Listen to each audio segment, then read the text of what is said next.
Well, time for our weekly segment. A smartphone has become a necessity for our day-to-day operations. On today's adventurer, KTN's Noakip Kemboi explores the smartphone market in Kenya and the intricacies that touches on the trade.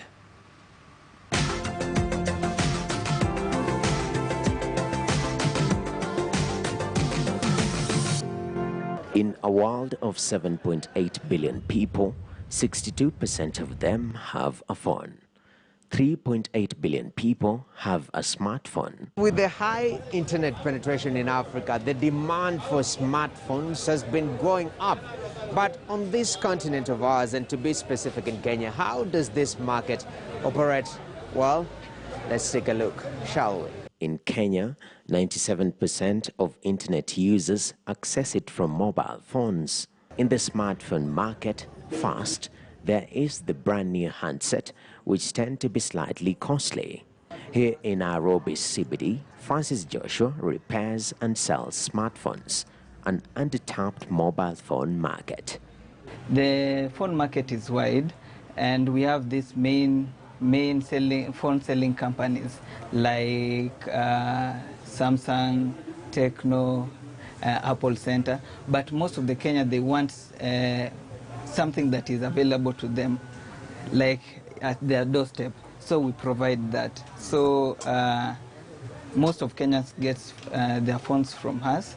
We usually import phones, refurb phones, and sell it to them. Refurb phones are phones that the company used to bring, but maybe the customer bought the phone and it had a problem. So the phones were usually get returned to the company, and the company sends the phones to the main company that produces the phones, and they repair the phones. Now those phones cannot be sold as new phones.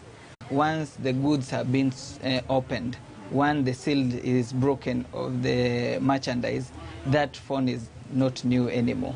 Second-hand phones are a big sell as well in Kenya, says Francis. Most of the Kenyans are not people who can afford a good phone with the money that they have. So they usually go for second-hand phones. Second-hand phones usually are phones that most of the time a person uses a phone and the person wants to buy another phone. So what they do, they come and give you a deal. They tell you, I'll sell you this phone at this price because I need to buy another phone. Or sometimes they come and tell you, I want to do a swap.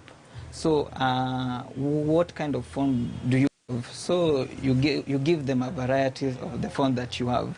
Let's say somebody wants an iPhone X, and maybe he has an iPhone 8. So he comes and say, I want an iPhone X, and I can give you this iPhone 8, and how much should I add for me to have this phone? So you agree, you give him the iPhone X, he had some money, then they leave the iPhone 8.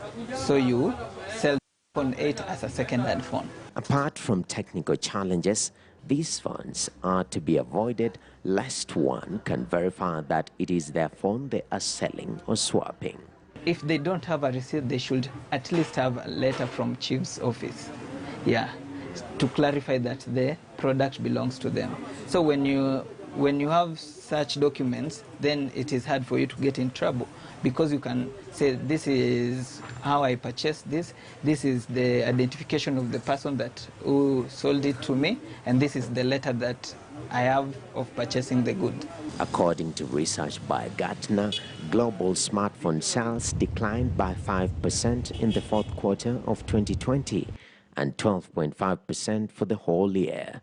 In sub-Saharan Africa, though 270 million people are connected to the internet, 520 million people are within internet broadband but unable to access internet, a trend that can be reversed by availing more affordable smartphones.